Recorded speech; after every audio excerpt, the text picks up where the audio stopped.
Hi, everybody. Welcome to Your Winning Edge, the podcast that's all about inspiring and informing small to medium business sales leaders who make the call, who are leading their teams, and who are held accountable to the outcomes. Today's show is going to be a little bit different. I have my old boss, in full disclosure, Darryl Worsham's with us. Darryl is a general manager of Gap Velocity AI. And the reason that I wanted Darryl to come on board is because I've actually been able to witness not only a transformation of an industry, but also the transformation of a company that wants to continue to sell into that industry. Darryl is leading that transformation. And so this is an episode that really, if you, the CEO, the COO, the CTO of an organization, this would be pretty interesting for you as well, because of the insights that Darryl's going to be able to share in basically fighting a transformation battle on two fronts. So with that, let me introduce my good friend, my old boss, Darryl Worsham. Morning, Skip. Thank you for the opportunity to come and just have a conversation with you today. I have enjoyed these videos, and hopefully it'll be something coming out of here that can help others in their journey. Well, I would tell you to be able to witness firsthand, and I'm, of course, I'm on the outside, and you're obviously living it on the inside. First off, why don't you just go ahead and take about a minute or so and let everybody know, how you got here and where Gap Velocity is today, Gap Velocity AI is today, and where it's going. Sure. A couple of things. One, the actual company is Growth Acceleration Partners. We call ourselves GAP because Growth Acceleration Partners is kind of a long thing to type and remember. From that, we actually formed a division called Gap Velocity AI. We did that when we made an acquisition of a company called Mobilize. Mobilize used deterministic AI several years ago. They've got about 30 years of experience in working with legacy-based technologies. And we've actually taken that and really built an agentic platform now that will modernize legacy applications, namely on the desktop. So think VB6, think Clarion, think Delphi, those kinds of things. We use our agentic platform called Velo, which really stands for velocity, but Velo, and it modernizes those code bases into cloud native applications. And so whether it's mid-sized businesses or whether it's enterprises, that's what we're trying to help a company solve. Let me move my old legacy technology, a lot of tech debt, and let me modernize that. We can do that today with AI, and it's amazing what's happening. So that's a good transition, because you've been doing it for 30 years, which means that the process was basically legacy engineering. Now it would be considered legacy software engineering based, right? And now you're able to do it with AI and the marketplace. I know I was flabbergasted when I heard how big the TAM is and how much legacy software is out there. I guess the only reason they haven't changed it is because the people that are managing it aren't dead yet, because it's pretty old stuff, right? But now with the advent of AI, and I know that a lot of them would saying, well, we're just going to wait now, maybe beginning at like 2 years ago, we're going to wait until AI comes. Well, the reality is AI can only get you so far, right? So now you've got an industry that is in a service that is in transformation. That also means that you've got a lot of people that have been delivering on this solution. They're in transformation. So you're fighting transformation, or maybe flying the plane while you're still trying to build it or rebuild it on both fronts. How's that working out for you? Yeah, no, that's a challenge. And my boss, Joyce Durst, reminds me that it's no hill for a stepper. And so the ability to really think about how can we take the domain experience that we have from these legacy technologies that we believe that we can be better than anyone in the world at, and wrap that with new agentic AI to deliver a modernized solution. And so while we've had to rewire our internal processes, AI in itself is a wonderful technology, but there is a significant amount of change management that actually goes along with that. And so we've had to work on that internally, work on that culturally, right? There's cultural things related to this because of the speed compression, the investment compression, the expectation compression. And then externally, we kind of think about this like the iPhone, if you will, right? The parent would be at the dinner table and one of their kids would say, Mom or Dad, have you seen this iPhone? You should be using this. That conversation today is happening at the dinner table, but it's around AI. And so now executives in these companies are going back to their engineering leaders, their IT leaders saying, what are we doing about AI? Why don't we go ahead and start to modernize? And so, there's a wave. We like to say there's never been a better time to modernize than today, given what's going on with AI. And so that's part of what we see. Lots of pull out in the marketplace, lots of change inside the company. You got to love So adventure. So yeah, yeah. So let's focus a little bit on the change inside the company. Hmm. What's that look like? I mean, you got a lot of people, you got obviously people with a lot of experience with legacy code, with the tools that you've got and have built. I mean, if you think about it early on, your moat in this industry has been the 30 years of experience, which I think probably still is the moat, given that AI has basically made technology NASCAR, right? So it's about in NASCAR, all the cars are the same. How do you win? You win with the team and the driver, right? So the human is still going to be the element. But tell us about a little bit about that change management that you talked about and how that's happened within the organization. Yeah, I think with engineers in particular, they're skeptical, right? You sort of want them to be skeptical. And so the first thing you need to do, engineers they love to experiment with new technology and they love to work on hard problems. So we have done the best we could in trying to really position the utilization of building out agentic agents as our hard problem and how we can better solve that for our clients. So always staying focused on here's how we measure success. Success is based on, did I modernize that application and get it into production? And did I give our clients an exceptional experience? And so really working with these engineers to challenge them in experimentation, giving them the freedom to be able to try different things, to innovate, giving them access to a few more tokens. So there is some investment associated with it, but Right. then also being what we would call kind. And that is, hey, you have to move into the agentic AI, and becoming an autonomous AI engineer in order to stay here. And so we want that for you. Wow. We're gonna train you. We're gonna invest in you. We're gonna give you time. We're gonna give you freedom, but you have to take advantage of that. And so really that's kind of been the challenge. We have seen so many people step up and really say, hey, I want to take the next step. I see where the future is, right? And I want to be a part of the future. And it's kind of the old, I can either curse the darkness or light a match. That's And so right. you've got quite a few people that are willing to light a match. So Darryl, the process that you used to have to go through would take years and millions of dollars. And now I'm assuming with AI, it ain't years and it ain't millions of dollars, right?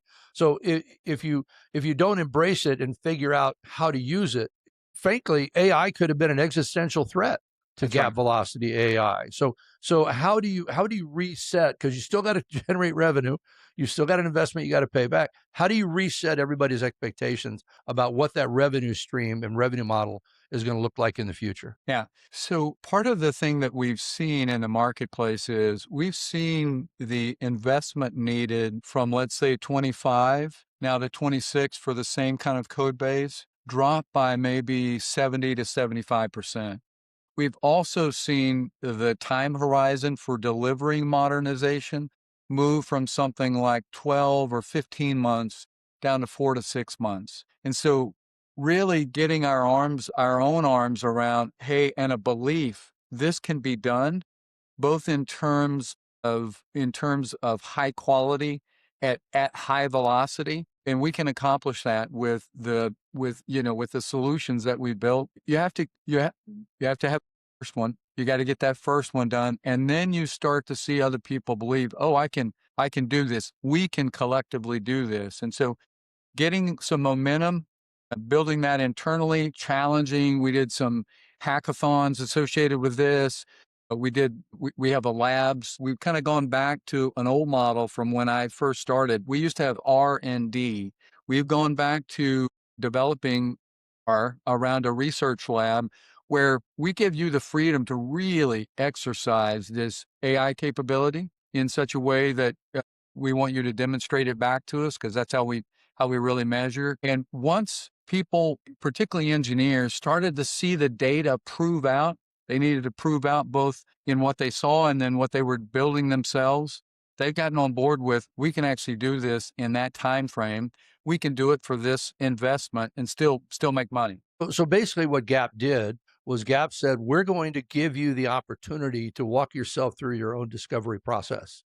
That's right. We have an outcome that we need you to get to, but we're going to provide you the safe space, if you will, to discover for yourself how good this can be, right? So let me flip the other side here, and that's from the market. So now that you can do this in 70% less time and for 70% less dollars, has this fundamentally exploded your TAM? You now have a lot more companies that you can now market to? That's right. So our view is, again, it's never been a better time to modernize your legacy applications. In the past, it took too long and it cost too much. And there was questions about, ultimately the quality and success of those projects because of the length of time and the investment. Now, again, companies are coming in, even non-technical board members, again, are sitting at their dinner table. Kids are challenging them. How are y'all using AI? They're going back to the CEOs, to the CFOs, to the CIOs and saying, how are we utilizing AI? How could we clean up this technical debt quickly and in an efficient manner? And so the wave of opportunity for us, we believe the window over the next 4 to 5 years is going to be the best time ever to be in this business. And of course, we're trying to leverage our domain experience around these legacy technologies to set us apart. So when you won before, the again, everybody can do code migration and several things, but you guys built tools, all right? So your moat, if you will, which is now 30 years old, which is domain expertise, is still your moat. That's right. You've just become more productive and more effective or efficacious, if you will, by being able to use AI. So, okay, so now the market is much bigger, right? Because you don't have the time and you don't have the dollar constraint anymore. How has this new opportunity, how has it changed your sales cycle from when you did it before to now? Yeah, really, really great question. So here's what's fascinating. There are, Solomon would say there's nothing new under the sun. There are certain principles from a sales Ecclesiastes 1:9. perspective Yep. that Yep. still apply today. And that is, while our domain experience and the new agentic, agents that we've built in this platform really speed up things, you still have to have a need.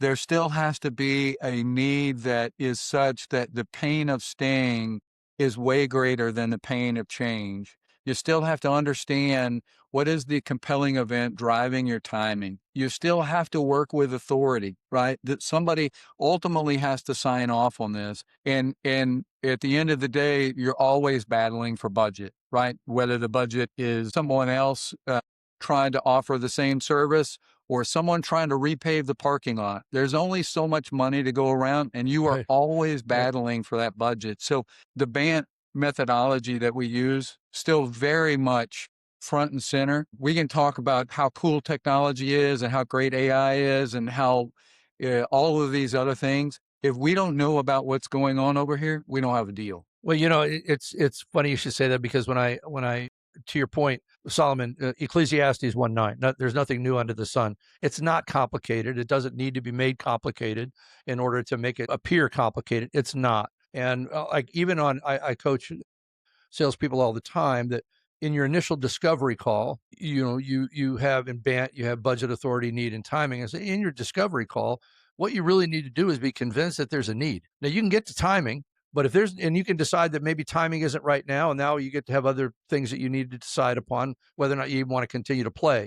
Because that first discovery call is just as much you qualifying them that you want to continue to play with them as them qualifying you. So in that regard, then the need, to your point, is still got to be clearly identified, right? And as you're managing the revenue stream and so forth, it's okay. Tell me the need. Well, the need is X, Y, Z, and you're going, really? So what's the urgency? So help me understand, in what you're doing, what typically were the two primary urgency elements? Why now versus why not sometime later when they finally pull the trigger? It certainly depends on the makeup of the company. And here's what I mean by that. Are they private equity backed in such that it's possible that if they are private equity backed, The need here is to remove technical debt and improve the technology footprint for purposes of actually selling that asset, selling that company. And so that may be the driver around that. In many other traditional kinds of senses, whether it's a privately owned company or a public company, many times it's around security. So we have this legacy application running millions, sometimes hundreds of millions of transactions or dollars through it. And because of its legacy nature, we can't fully comply with our own security policies around this, as another example. And of course, many of these applications were built 20, 30, sometimes even Yeah, 40 years ago that are still amazing. running today.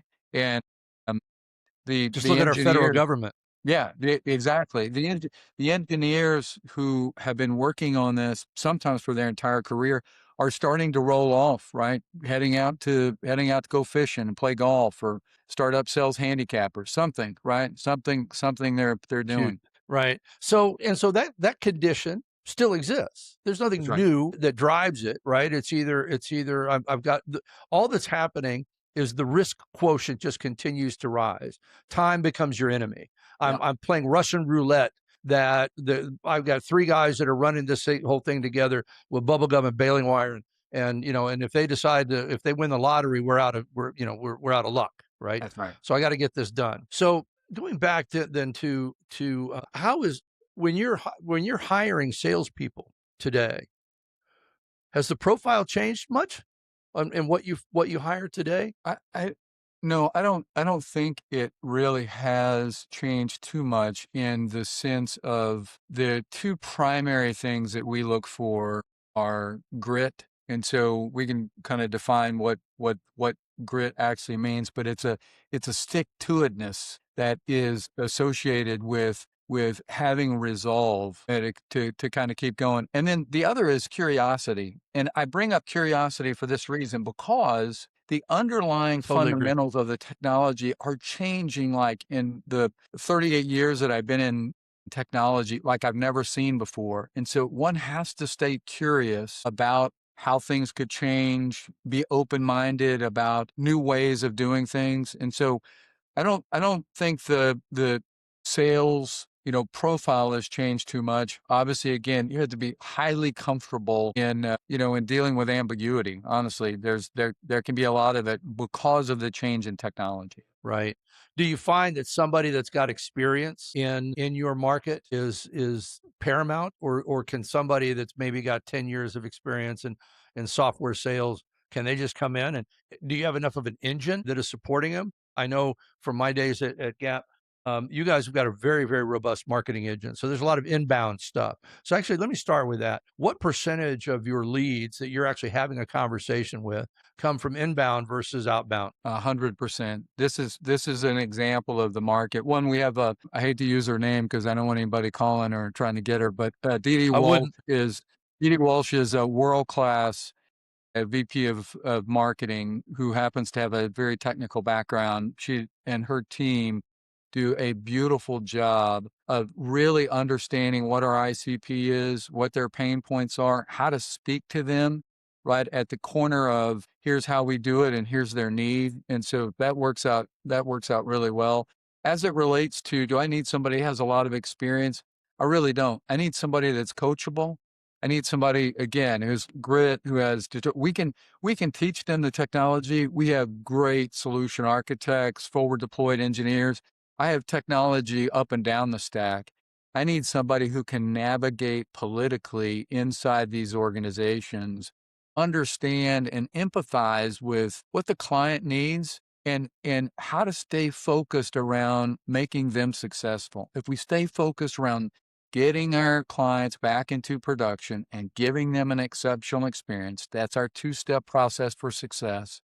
We're gonna rake, as they say. It's gonna be good. Make it rain. So it's interesting you say that, because one of the things that I believe is that there has never been a time that's more about a team sale than there is today. The salesperson doesn't find it and qualify it and close it and do the proposal and everything. They don't do that alone. Aside from the initial discovery call, everything is a team sale, right? So when looking at it from that perspective, okay, how do you lead salespeople on working with their teammates? And I remember you had shared with me a long time ago when we first started working together. He said, Skip, you're the quarterback, and you can only have one quarterback. Okay, but the quarterback has an awful lot of responsibility. That's So right. how do you lead your sales team in saying, hey, everything that you're doing is going to be every promise you're going to make is going to be kept by somebody else in the organization. Yeah. So how do you do that effectively? Sure. One of the things that we look for, right? We're looking for salespeople who are obviously have a temperament that is perhaps a little more, shall we say, on the assertive side. But I would also ask them, hey, are you interested in being rich? Are you interested in being famous? Because if you're interested in being rich, I can help you learn how to partner and collaborate and give your team all a place at the table where they can be successful as well. And that will pay you handsomely. If you're interested in being just famous, meaning it has to all be about you and you have to take control of everything, we probably don't have a good fit, right? Probably don't have a good fit. And so, really trying to get people to understand that my solution architect, my forward deployed engineer, my director of delivery, my delivery manager, my VP of engineering, we try to get as many people as close to the client as possible. We want them to have a front row seat with that client, live through what that client is trying to live through so that they can have the right level of empathy. But teaching our sales team, hey, here's how you work with not only marketing, but with all the other members that we talked about here, that'll make you successful. Otherwise, just making it about you is we have a little saying here: the lone wolf ultimately starves to death. That's what happens. Well, and I think in most sales organizations that is the case, right? Because I think that the very first sale that always has to get made is the internal sale, right? And so the first sale to the salespeople is, do you believe you have the best team? Okay, and I still coach today. You have only two obligations as a salesperson. That is to tell the best story you possibly can about the organization, and don't overpromise, because you don't have to keep a single promise that you're making. Somebody else does. And so you got to be very, very mindful of that. So in looking at salespeople and growing really quick, do you hire fast and fire slow, or do you hire slow and fire fast? I would say it's probably a little bit more of the hiring slow, and when we do terminate. So there are times when that happens, we're bitterly disappointed because we've put our Sunday best, if you will, into trying to find the right people and making it work for them. I would say that what we want to do is be mindful and thoughtful about the kind of people that we want to bring into our organization and really coach them up, give them the things that they need in order to be successful. And then in many ways, get out of the way and let them cook. In those cases where that doesn't happen, we want to try to bring them back into the fairway, so to speak, Mm-hmm. and get them going again. If that doesn't work though, I have a responsibility to do the best for the most. And so my responsibility is not only to Gap Velocity, but to Growth Acceleration Partners as a fiduciary responsibility to make sure that we have the right people in the right seats, all rowing together. Yeah, that's yes. I think that one of the things that's interesting is when you and I worked together, we didn't do very many calls together, because most of the time in those initial discovery calls, if both of us had to be on the call, one of us is redundant, and I think we know who that would have been. But whenever we were in a situation, whether it be at a trade show, whether it be at a networking event or something like that, and we worked together, you had the personal philosophy that you were my wingman and you were there to support me. Now, a lot of sales managers say that, and frankly, a lot of salespeople hate bringing their manager with them, because they know that the manager doesn't have that mentality. That the manager says, if I'm going to be there, then I'm gonna have to be the star. I'm going to be the star. Talk a little bit about that mentality, your philosophy, and Sure. how does that actually look when you're doing it? Yeah. I think at the end of the day, part of what you have to kind of think about is you have to think about others above yourself, right? You want to be a real servant leader. The ability to do that is to demonstrate service. And so understanding that, hey, we only have one quarterback, right? Again, at the end of the day, a resource that can be utilized by our sales team as needed to do some of the things that only a general manager could do, only somebody who's an executive in a company can do, but no more than that, right? They're the quarterback. We outlined this in a way because we want them to be ultimately we want them to be successful. Our ability to put people in the right position so that they can be successful, that just causes your organization to flourish, right? People want to be there. They want to participate when they know that not only does your manager have their back, and by having their back, by the way, doesn't mean that you just let them do whatever. That's called being nice. Being kind is delivering truth and love when it needs to happen. But but then knowing that, hey, if something does go wrong, we're in this together. There's not a you and me, there's an us. And so us has to, because there's a lot of rejection in sales. There's a lot of times when you do everything exactly right and you don't get anything out of it. It can be heartbreaking, or something just happens when you do a retrospective and you're like, there was a little thing that we missed that we didn't get, and that's resulted in a missed opportunity for us. And so I think the ability to have salespeople know, hey, we're here with you. We're going to challenge you. We're going to pay you well. We're going to support you, but we have high expectations. To that point of the high expectations, we talked an awful lot about this when we were together. And that is the two elements of managing pipeline and forecast. The two most important are truth and accountability. There's the difference between a pipeline and a forecast is a forecast comes with a commitment, okay, and a pipeline is there. How challenging is it today to lead salespeople in basically feeling like they can tell you even when the news is bad, and in most organizations right now it's not that great, but if it's bad, then I'm a firm believer the longer the explanation, the bigger the lie, right? So how do you manage and lead to that to make sure that you are forecasting accurately because you've got a boss too? Sure, I do. I do have a boss who listens into our pipeline discussion. So I try to bring the CEO, the CFO, the CTO into the room when we're doing our forecasting and our pipeline review. They're an extremely talented group. They've heard every story there is out there. Their BS detector goes off very quickly. So we really try to avoid that.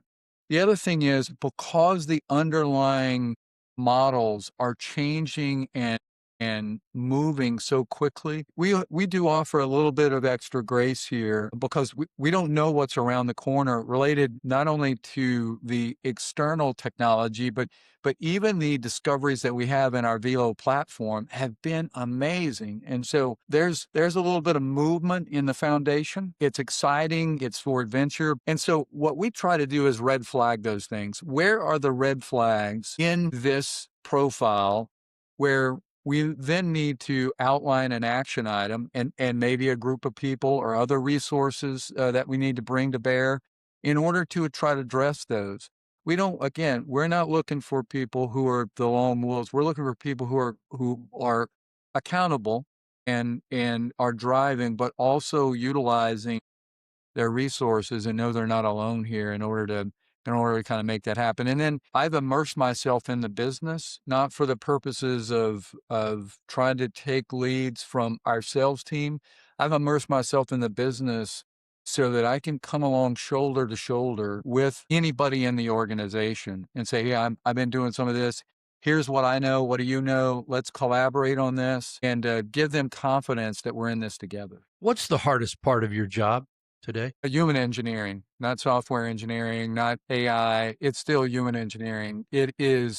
The humans are the most fascinating machine that has ever been created in Right. the history of mankind, in my opinion. And so really trying to help people build up the confidence and the courage to do their very best on a daily basis, helping them helping them up when things didn't go well, understanding sometimes as a leader, sometimes people need a virtual hug right? Sometimes they need a swift kick in the high knees. Yeah.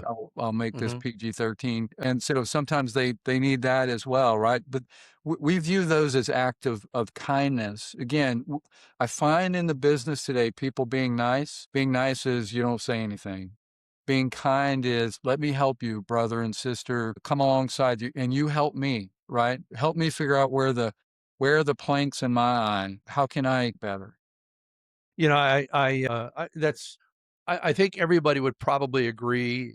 I don't know. I don't know if they would or not. I think it requires a level of self-awareness about where you are and who you are as to whether or not you look at human engineering as the biggest challenge or technology as the biggest challenge, right? So you've got you got a CEO, you got a CRO, and they're kind of on the periphery of the use of AI, or they talk about it an awful lot, or what, but they're not doing anything, right? What would be your guidance to somebody in your position, or say just the CRO of a company that has just the revenue and not the whole thing like you do? Are they moving fast enough, do you think, or are they, or do they think they are but they're really not? Yeah, I think it's interesting. I was just out at a conference, SaaStr.ai, a few weeks ago in the Bay Area, which is essentially, if you think about it, the epicenter of Still is. Anthropic and OpenAI. It's Yeah. the epicenter of AI. And I go out there and I'm like, wow, things are moving 100 times faster than I kind of realized. And then I wander off into enterprises in the Midwest, and they're still kind of clicking along with, hey, this chat GPT. What, what, what we have really tried to do is to say a couple of things about our business. You are either building, you are selling, or you are learning, sharing. One of those three things is actually going on. And so everybody can build. What I would say to a CRO or a CEO who's trying to actually get their team, or someone is trying to influence them to utilize AI more, build something. What is a problem that you are having today in your job function where you may be able to utilize AI to build some automation that eliminates sometimes mundane, non-strategic, non-important task that frees you up and your time up to actually be better at those things that really move the needle, right? I've built 4 agents now. I built myself. I built 4 agents. But one of the agents that I built was the ability to do focus groups. Back in the late 90s, we used to have focus groups. We would stand behind a two-way mirror and watch people utilize our software on the desktop. I replicated that by building an agent that would do that. I'm not an engineer. I'm one of the few non-engineer. Growth Acceleration Partners is made up of, I don't know, 99% engineers. So I'm the olive in the martini, if you will. But I was able to build an agent I and was the and second olive, by the way, when I was there. I was, and, I, and demonstrate your lemon twist. I was able to do that where I could demonstrate. Here's a specific example of something that would be beneficial. And so build showing, not just intellectually sharing, not just sharing information because there's so much information, but actually demonstrating something to your CRO, to your CEO, or if you're a CEO or CFO, demonstrating something to your team. It is a difference maker. Because people were like, if DW can do this, then anybody can do it. And I was like, glory, hallelujah. Let's go. yeah. Well, I mean, I've never coded. And when I started Sales Handicapper, I built my website in 3 hours on Lovable. Yep. And Lovable, here's the thing. Here's the beauty, the absolute beauty of AI. And that is that today is the worst day it's ever going to be. That's right. That's right. People say, well, I don't use, you can't do this in Lovable. Son of a gun, the next week, I get a note from Lovable that says you can now do this, That's right? right. Because it's that easy, right? And I think you're right. Look, you can either capitalize on top of it or capsize under it. It's here. It's not going away. I want to come back to the very beginning of the podcast. I mean, if you look at it just clinically, given the role of AI and what was happening, and even your marketplace saying, recognizing we're just going to wait until AI comes, okay? And you're looking, and then what you guys bought and how you had to deliver it. It's very rare, but I think in this situation, you guys literally were looking at an existential threat.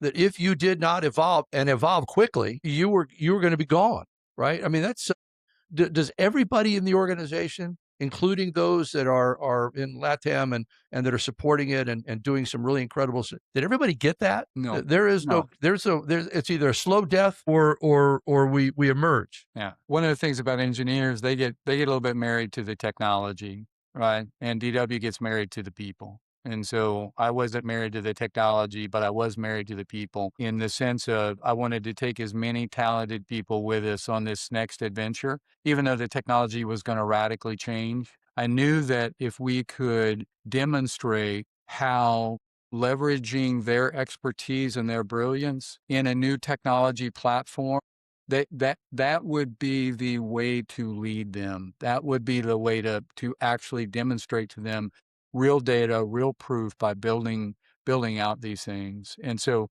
yeah, no, they didn't. But listen, that's part of the job of the leader. It's lonely. You're unsure. Many of the times you got to try it. You have to be humble. Hey, I missed that. We got to back up. Let's go.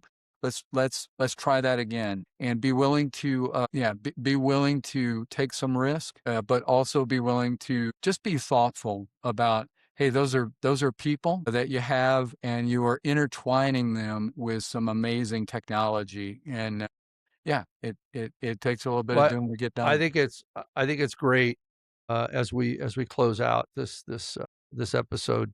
There's been a lot of emphasis, and I appreciate that, Darryl. And by the way, that's not inconsistent from what I experienced when we worked together.